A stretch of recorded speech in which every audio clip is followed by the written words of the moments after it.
Hi, Run Your Story family. This is Allison Gilliard with Run Your Story, where every story needs to be heard. And I'm so honored to get to share with you guys Rita Kennedy and her run story.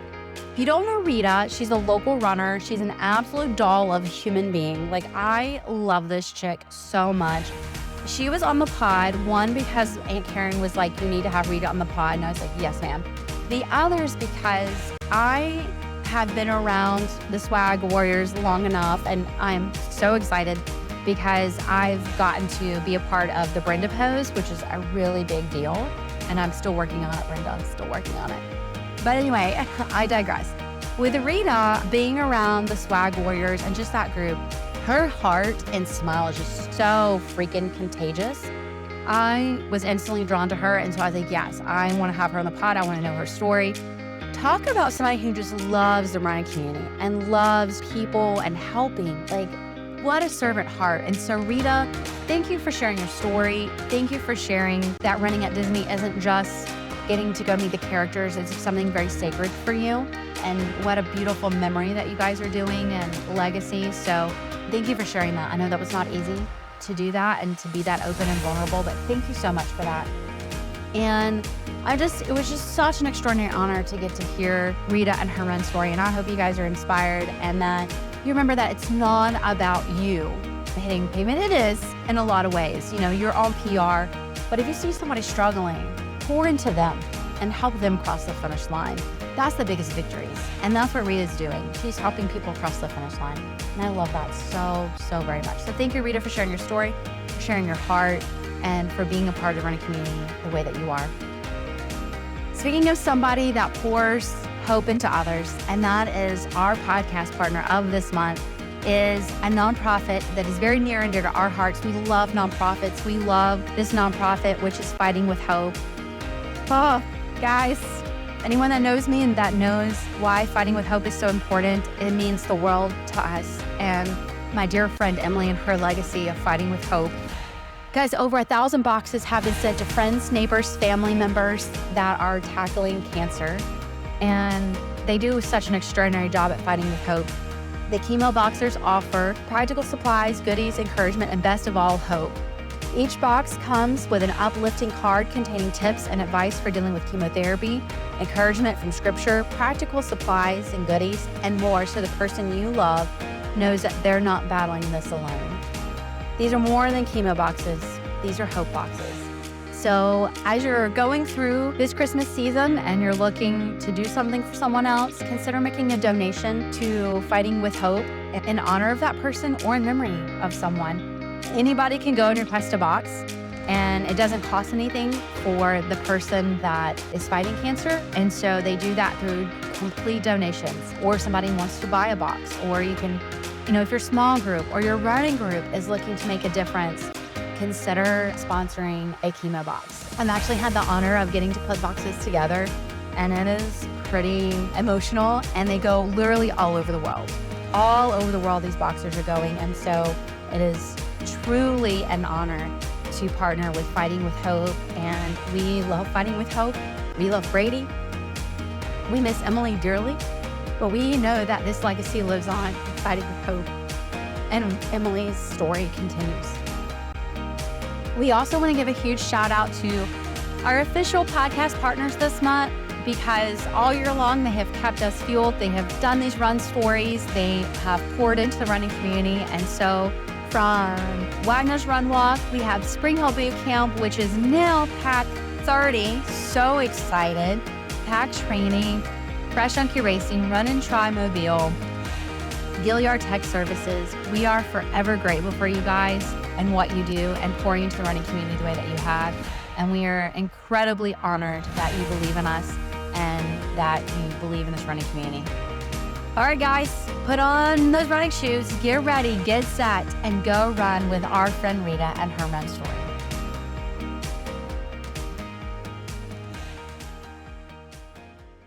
Well, Rita, let's see, how do I phrase this? The tables have been turned.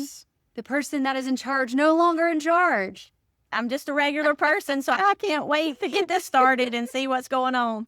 So I have to say that, and we've already talked a little bit about our sweet Karen. I call her Aunt Karen, adore her, love her. and she was very adamant about you being on this podcast. And we all know how Karen can be. Oh, yes, ma'am. So that being said, she does have 2 things extra that she wanted me to bring up. Okay. So before we dive in, we're going to do Karen's question. Okay. Okay? Sounds All right. good. So the first one is, you have a phrase that you like to use a lot with the group. Do you know what phrase I'm talking about? I'm sure I do, yes. Okay. So why do you use that phrase, or how did that phrase come about? Okay, so I am full of anxiety, and it took me years to start running with my husband and 2 different couples that had been running for years. And so once I finally got it in my head that you don't have to sprint when you run, we do intervals, I looked to one of the ladies. Her name is also Karen, and my husband, and that one of their training to me was you can do anything for a minute. Although I feel like a minute of running is way longer than a minute of walking. That's right. You are not wrong there. Okay. And so that has just flowed into the way that you train others. Right. Okay. And, well, I never did train others. When all of the people that I run with, they're either injured or stopped for a reason or another. You know, you had COVID thrown in there. And I just, whenever there was somebody else that asked me before Karen did that I helped her, I just used the way I was trained, my anxiety level, and just paid it forward. Wow. So the phrase is, you can do anything for 60 seconds. Yep. Yeah. That's good. And I would say that's something I think any runner would say. I can get through this. It's just 60 seconds. Yep. Yeah. And my watch, when I have it on, I have to see it. This is another anxiety thing. I put it on where I can see the intervals, and you think you're about to give up, and you look down, and hey, there's 15 seconds left, and let's not give up. Oh, that's good. It's really good. Okay. The other thing that Karen wanted you to know, or question, I should say, is, do you realize the impact that you have made on others in the training and staying with your people when it's during races, and the list goes on? I do, because she tells me and some of the others tell me, but I feel like here again, I have met some of the most amazing people in the running community. And this group of ladies and gentlemen in the senior center, they look to me, and I just am flabbergasted because they're helping me. They're helping me because my regular people are injured, and I had started back alone, and they keep me accountable just as much as they say I keep them accountable. So it works both ways, and I love them dearly. Yeah. Y'all are a crazy group. Let me just say, y'all are, and it's something that, having had a couple of your others on the podcast before, that you guys are all goals, like for the rest of us, that what you've laid the foundation for in our local running community and what you're doing. And you're showing us that no matter what age, no matter injury, no matter what it is, you can still get out there, whether it's cheering for each other, whether it's going back and running with a person, whether it's walking, it's just moving. Yep. And being there for each other. And being there for each other. Except she doesn't understand when, I'm out there, my age group is competitive. So I know I'm not going to win. I might win a few, and that's fine with me. I'm not out there to do that. But I tell her to leave me. She's done so well. She just beats me every time, and I'm like, leave me. It's okay. She has a hard time doing that, but I think I finally got her to get it in her head. It's okay. It's okay. Yeah. This run is about you. Your run is you, and my run is me. That's right. Oh, that's so good. Man, we're already starting this podcast off with trading nuggets here. I love it. I love it. So you've already hinted a little bit about how your run story started, but let's go ahead and dive right into it. Rita, how did we get to this point in time? How does your run story begin? So back to the anxiety, and my husband and friends running, and I'm like, no, I could never do it. I couldn't keep up. And he's like, it's not about keeping up. We do intervals. It's slow.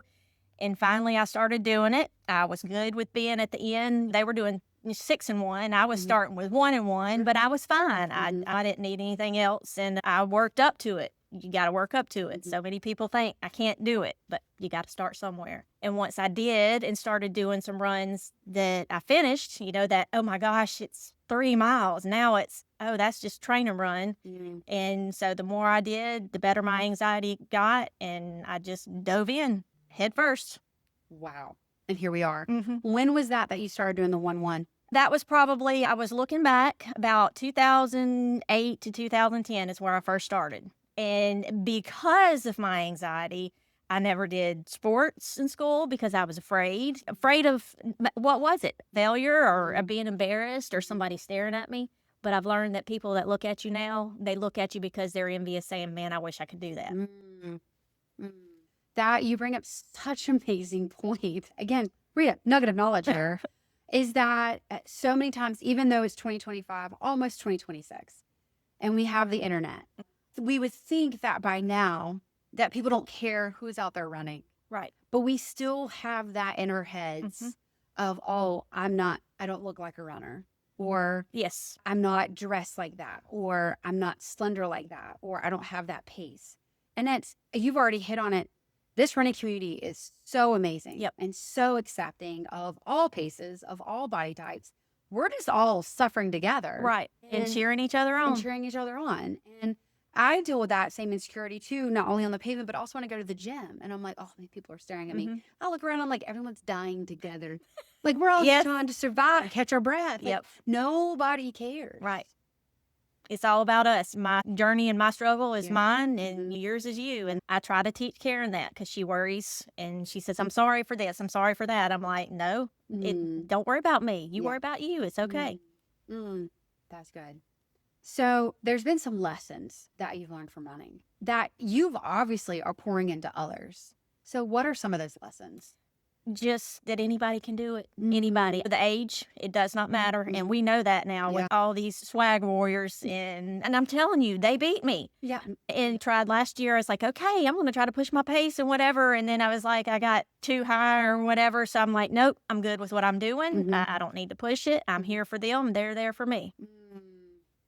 And as Brenda likes to say, there's never an empty finish line. Right. Because they will come back and they're the loudest group too. Yep. So I have, and just to jump off course, this is a funny thing. I decided that I wanted that marker number on my arm to do a triathlon. I picked the Grandman, which I don't know if you know about that, across the bay. Wrong one to start with. Yeah, absolutely. I get there and there's all these professional bikes, professional helmets, and I have my mountain bike that's short. And so you went up that hill. So my husband said, whatever you do, don't try to ride up that hill. Right, yeah. Well, what did I do? I tried to ride up that hill. I came for swimming, which was the worst anyway, because it was not training in a pool. You couldn't see anything. But I made that, and I start riding up the hill, and I got halfway up, and I'm dying. I can't breathe. And I'm like, I finally get up and listen to him, and I walked up there, and it took me about 5 miles to decide I wasn't going to turn right back around. Wow. And for those that don't know, this is not just a little hill. It's a steep, at an incline kind of hill, and you have to bike up it to get out of, like, you come out of a little transition area, and then it's like, okay, go. And you're like, it's that. So when I come back after riding the 18 miles, and the guy was walking with me, and I'm like, am I the last one? He's like, you're okay. And so I'm training. I have to put the bike up on the thing. So I get ready to go run. Don't run up the hill. Well, I start running, and Mike hollers and says, hey, take your helmet off. So I had to go back and take my helmet off. And what did I try to do? I'm like, I'm good at running. I can run up that hill. Nope. I didn't listen, but I made it. And talking about the community, I was fourth from last, and everybody was there at the finish line. People that had finished, which I know they probably finished an hour or two ahead of me, but they were there waiting on me. That's amazing. I'm actually not sad that one's no longer a triathlon. Yeah. Well, I was one and done. I said, okay, once I started running, and I was trying to do the things that my couple friends and my husband had done, and I've done everything but one thing. I'll never do it. My husband and his friend did the Goofy at Disney World, the half in the hole in 2 days. I'm like, nope, I'm good. But I've learned through my anxiety that I don't have to worry about that. I'm good where I'm stopping. That's good. That's really good. Okay. I like it. Yeah. And again, it's that you run your story. You do Rita's story. Yep. Yeah. And I'm good with that. Yeah. I've learned it. That's a really good nugget of knowledge there. Okay. What has been your favorite race? Probably, if I had to label it, we do the Disney half, but we did it the first couple of times we did it. Our friends had done it several times, but then in 2012, we had a granddaughter. and she had HLHS, which is hypoplastic left heart syndrome, half a heart. And so she passed away at 4 months old. And after that, we did the Disney runs to dedicate to her. So there's all of the races are good as far as raising money for wonderful causes. And that's just what we dedicated for our heart warrior. Yeah. Rita. Is there a race that you're like, not my favorite, or maybe you're like, maybe I should go back and try to do it again? Well, so last year, Karen, wonderful Karen, decides she wants to do the Diamond Challenge, which was in Biloxi, 5K on Saturday and a half marathon on Sunday. Well, I've never done them back to back, just any races back to back like that. So then you get there and you know in the back of your mind you got to run over that big bridge until you actually do that. So Saturday we ran halfway up and down. Sunday we ran over it once, around another part of the community, turned around and came back. Well, Mike always says I blame him. So I blamed him. I'm like, see, I needed you. I didn't need enough. And I was like, okay, I can do this 3 hours. I don't need anything, which was wrong. And so I crashed when I don't know how I made it. I was okay. I came back over the bridge a second time, but as soon as I got through that race, I got through the finish line. This guy's like, here, let me get that tag off your shoe. And I held my foot up and I'm like, you better get it off quick. Take the shoe. Yes, really. And I was like, then I had to lay down. But once I got some food in me, I was okay. But lesson learned. So Karen wants us to do another one. I haven't decided that I'm going to do it or not. I'm training with her, but I know now I've got food, applesauce, bananas, everything. There we go. Okay. I like it though. Yeah. It wasn't like it was a bad run. Yep. It was just nutrition. Yep. Most definitely. Yeah. Okay. And the bridge did me in twice. Yeah. I can listen. For any of the races that take place at Battleship, we have to do that bridge twice. I just say a lot of bad things. Yep. Because that is just not a fun bridge. For Battleship 12K, I'm okay because we only go over it one time. Right. And I'm like, got it. We're done. And the scenery there, I love that one. The scenery is so beautiful, and it's usually such a gorgeous day. That kind of takes away from the pain. Absolutely. You're not lying. Not lying at all. Well, yeah, that one, because you go through Ocean Springs and then you come back around and yeah. Yes. It was a long run after the first going over it. I was like, are we ever going to get back there? And then you're like, here we are. Yep. Oh, yeah, no. Okay. All right. So let's shift a little bit to your routine. Do you have a pre-race routine? Yeah, just to get up, drink your coffee, and you know what you got to do before you leave the house. Yeah. No, that's fair. That's fair. Yeah, and no, nothing big because I feel like I've been doing it long enough, except the food nutrition issue last time, and now I know better, and I will do better. So if I decide to do the other half marathon, so just nothing out of the ordinary. You missed an important step there, Rita. Was that? Is that y'all have really fun outfits. Yes, we do. So that kind of has to be laid out. Yep. Yes, I do that. I try to do everything at night, though. Everything at night because I'm not a morning person or I just don't like to talk. And if Mike comes to talk to me or anything, I'm going to forget something. Rita, I'm with you. I don't like mornings either. At all. So that's another thing that's hard is I go to work very early. I get up at 4:20, but I get off early. So Karen and I usually run in the middle of the afternoon, even in the summer.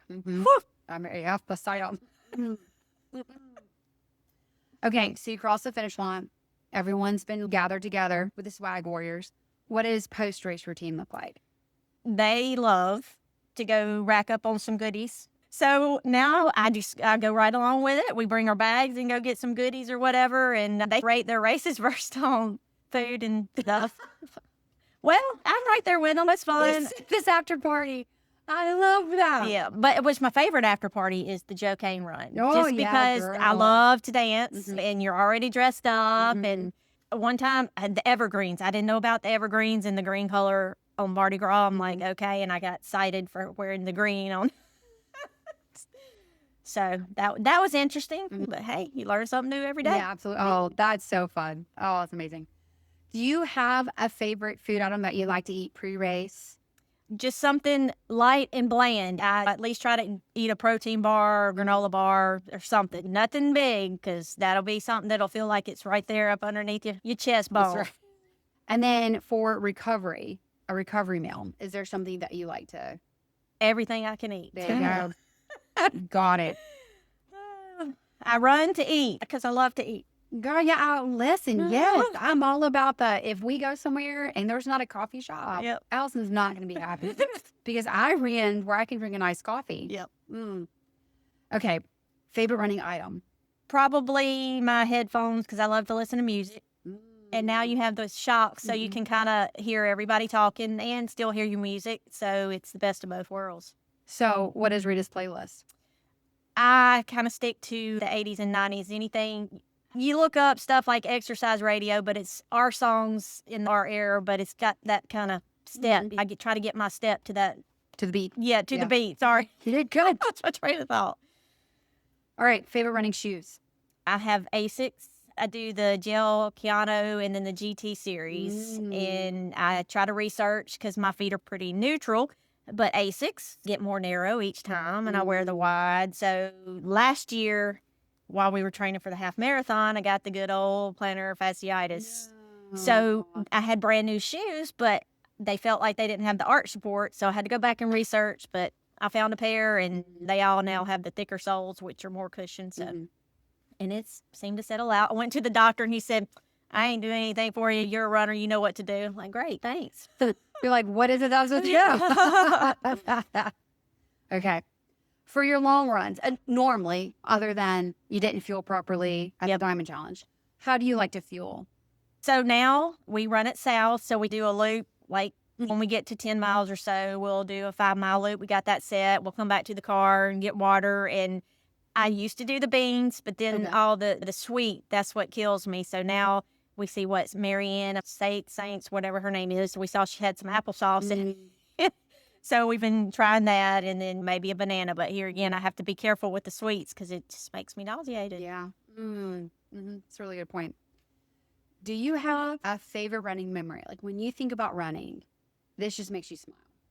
Anytime I can dress up. And we're probably, I would say the Disney, the last one we did for Lily was our granddaughter's name. I dressed up like Elsa. And of course, when I go in January, it's usually warm in Florida. So it was freezing. So a lot of people would throw, hey, Elsa, why'd you make it so cold or whatever? So it kind of went with the whole thing. That's adorable. Yeah, it was very fun. Oh, I love that. And again, what a way to honor your granddaughter. That is just... Yep. She was here for 4 months, but she touched so many lives. It's amazing. Thank you for sharing that. I know how important recovery is. I know that's something that you were like, recover. So how do you like to recover, Rita? Well, here it's not very cold all the time. So 3 years ago, we moved across the street from my little grandbabies, and we got a pool. So I'll go and we'll have a pool day afterwards and just chill out and relax. There's occasional nap every now. I love that. I love that so much. Do you have a favorite cross-training activity? Watching you and your boot camp. Knowing I need to do more. Yes, it's terrible. Karen, I always tell her she beats me because she cross-trains. They do so much at the senior center. And she's, no, I have longer legs. I'm like, no, I know that I should be doing that. Right now, lifting up 40-pound grand boys and running after that's a pretty it is, and I know it is. Yeah. I know it is, but I still have in that mind, Rita, you got to get better. Well, come work out with me. I know. I've been to those boot camps. They scare me. Yeah. Listen, Harriet. Oh my God, what an amazing lady. And she does her own thing. And I know I can adjust. I know that. And Karen's talked about it too, because y'all have something on Saturdays, right? Come on, girl. I need to look. Stay on me. I got you. What, now that it's been on the podcast, I will stay on boy. I'm just doing what Rita told me. So you are surrounded by all kinds of people. And I'm sure that anytime somebody has asked you for advice, what is something that you give them? When they're like, I don't know if I can run or not. What is something that you tell them? You got to start somewhere. Karen and I started with 30 and 130. And when it finally clicked with her, it's got to click. And I know that because I had that mental block just like she did. We ran at Mary Montgomery for months. It's a 3-mile loop. And we'd go to halfway, and she said, I can't run around again. So we'd turn around and come back, not realizing that coming back half is actually just like finishing the other loop. And she's like, you never said anything. And I was like, nope, because it has to click with you, just like me. That's good. You have your typical, some people, oh, you're running intervals, I can come do it. But I tell them, every one of them, come on, come join us. Yeah. Well, especially at that loop, that's a hilly little It loop. is. That's not a flat. Right. I would have done the same thing. I'd been like, oh, I'm turning around. Yep, I'm turning around halfway. That's I'm okay. going downhill. You're still completing the half loop. That's right. When things get hard, do you have a mantra or a saying that you tell yourself? One step at a time. I do. That was my husband. My husband would always finish the drill. He was a football player in high school, and he'd give me all these little things. That's why I tell him I need him to get back. But this year he had a mishap. He had fallen over our dog right before the snow. So it was cold outside. He kept him in there, and he came in the bathroom while he was getting a shower, and he thought he was going to step on him. Stepped over the mat onto the tile and fell and tore his rotator cuff. Oh, no. So we've been going through that rehab all year. And that's not a fun. No. Bless his heart. No. Yeah, absolutely. Man. But I keep telling him, I need you back. I need you back. Yeah. Well, we wish him the best. Me too. Yeah, Yep. absolutely. Okay, so going back and redoing the Diamond Challenge, do you have other goals? Karen, I wanted to do it in 3. And again, I go for myself. I don't go for the time or whatever, but she's in the back of my head saying, come on, we can do it quicker. We can do it quicker. And because she did 3 hours and 20 seconds, that's why she wants to do another one. She wants to do it under 3. So while I was writing it down on my list, I was like, I think I did the first Disney. I realized I did 3. And then the second one I did, it was like 2 hours and 59 minutes and 50 seconds. You know? So I have made that. So I'm good. I just know that there was a lady that hooked up with Karen that she was signed up for the half and didn't. And she kept going different ways and saying, here, get a banana. And I'm like, no, I'm good. I should have listened. I should have taken the bananas. Like, next time I will take the banana. Yep. I don't know that I'd do that again. Those bridges were bad. I'm with you. Yeah. I'm trying to be nice. I'm trying to say a nice word about yes, the bridge. I'm trying to be nice. I love it. What is your favorite length to run, whether it's a training run or it's race day? Do you have a certain mileage that you're like, I get to go run this? Yes, I'm great with a 5K. I am great with a 5K now. Still, she's set on doing the Bayou half marathon. Yeah. And I said, with all that I have going on with the grandchildren, I can't commit, but I'm still here training with you. And if I train enough, I may do it with you. But if not, I'm going to do the 4-miler, and I will be there for you at the finish line. I'm with you. That sounds great. Yep. Yeah. So every run she's going to do for her long runs, we're going to do the turkey 10-miler. There's also the 5K and the 10K. I can do that, and I'll wait for you at the finish line. And you're like, I will have already also had at the after party with some food. Yep. I love that. Okay. When you're not running, what fuels you? What are you passionate about? The grandbabies that I live across the street, and paint things for Christmas. I have characters in our yard, the Disney characters. And every year we do one. So now that my daughter's across the street, she's adding characters. And my oldest daughter that lives in Mississippi, she's got all the characters. So I try to start in July. Okay, y'all give me your character because I can't wait till October and November to do. So I started, and I'm doing Tinkerbell this year. Oh, fun. So she's going to be up in the tree. I'm doing her in foam because that'll be lighter. I'm trying, that's new because they're all wooden. So I'm going to have her looking down with her little glitter wings. I can't wait to see how it's going to work out. And then for the daughter across the street, I'm doing Max because we did Grinch last year. So we're adding Max to our yard. That's so fun. So, but I love to paint. I do it. Occasionally people ask me to do things, and I'll get out of my comfort zone, but I've done everything everybody's asked. Wow. Oh, my goodness. Just Rita just got all kind of talents going on. Sometimes it's like, okay, I got to find some time to do this and this. You make time and you figure it out. I love that. Have your grandsons, have they started running with you at all? They are starting to talk about it. My 5-year-old grandson goes to Hutchins, and his dad asked me, hey, you know, they have a running club. Will you join it with Brody if he decides to? I was like, absolutely. Oh. And then our grandson that's in Mississippi, he's 12. He plays baseball a lot. But Lily was his sister. She would have been older than him. They have run in Disney and everything. They don't run all the time like we do, but I would do anything for all of them. Yeah. That's so precious. Rita, do you have any final words of wisdom, my friend? No, I feel like I'm uninteresting. I really do. I did when I started digging down and writing down everything. It's like, wow, I did. Can I share this one more thing? Absolutely. The first girl that asked me to help her, she's a coworker. Her name is Nicole, and she lost her boyfriend in a motorcycle wreck. So she had decided she wanted to have a baby alone, artificial insemination. So she asked me in September one year, 2019, hey, will you help me? That was really my first person that I helped. Okay. And I was like, sure, which one do you want to do? Thinking the 5K. Well, she picks the Battleship 12K. Yeah. And I'm like, okay, it's September. It's a 12K, and that's in November. But she did it. Now, she had 2 jobs at the time. And she would get up, she lived in Theodore, come to Spring Hill Boot Camp in the morning, come home, get ready, work across the bay at Daphne, come back after that full-time job and work with us at FedEx at night, part-time. And then she did that, and the most determined person I've ever seen.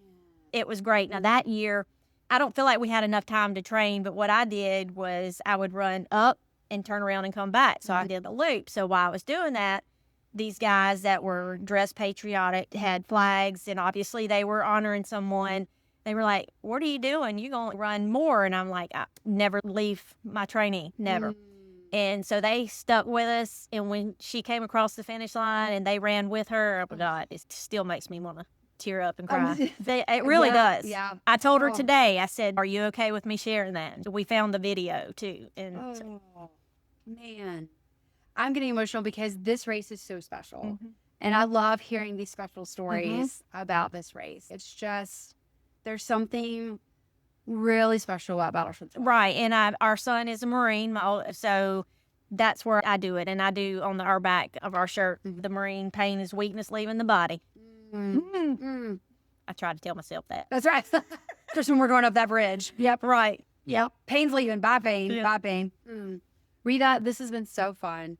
You are absolutely amazing. Thank you. I love that we're a part of the running community together, because your group is just, I'm telling you, just hooping and hollering and so much fun, and just brings so much joy to the running community. So thank you guys. And that's what I'm dressed up as today, Joy. That's right. Play on words. Yep. Thank you, Rita, so much. Thank you. I appreciate it.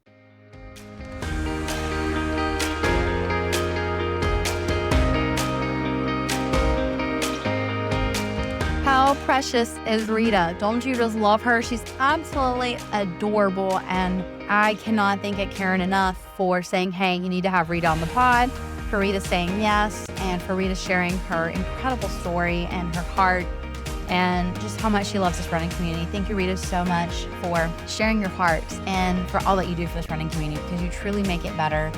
And I'm so thankful for you, and can't wait to see what all you get to do. You're just absolutely amazing, my friend.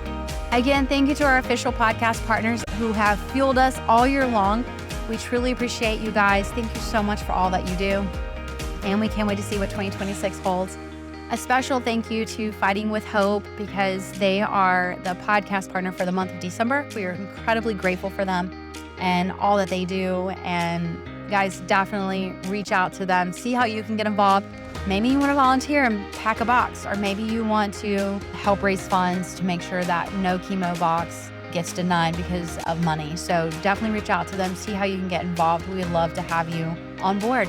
As always, thank you to Gilliard Tech Services for editing the podcast, for updating our website. He does such an extraordinary job. We just love and appreciate Greg Gilliard so much from Gilliard Tech Services. He pours everything he has into Run Your Story, and I would not be where we are if it wasn't for him. And so thank you to Greg Gilliard from Gilliard Tech Services.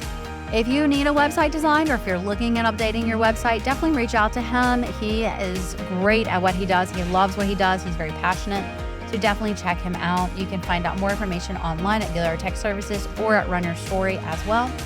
And thank you to Morris Hill Church for giving us such a safe space to be able to record, to be able to share our stories, to be able to celebrate, cry, all the things together. And we truly appreciate that. So thank you so much for that. Thank you to our Patreon family members. We absolutely love and adore you guys. And I say it all the time, we would not be where we are if it wasn't for you. And it is so true. We've had Patreon members from day one, and then we've had some that have been added on the past few months, and that's been really fun. And so we're incredibly grateful. If you've been with us from day one, or you're just joining us, thank you for believing in this podcast. Thank you for loving this podcast so much and taking the step to help financially take care of us with the podcast. And we appreciate that. It means so, so much. I get emotional just thinking about it. And so to our Patreon family members, thank you. We love you guys, and we would not be where we are if it wasn't for you. And to all of our listeners, we love you guys. Thank you so much for being a part of this journey and wanting to hear people's stories. I love being out in the community and someone going, man, that was a really good story, or watching people cheer on other people that they had never met before because it was through the podcast. That's incredible, and I absolutely love that. So keep listening, keep being encouraged, and keep being inspired by one another, and get out there and run, because your story needs to be heard.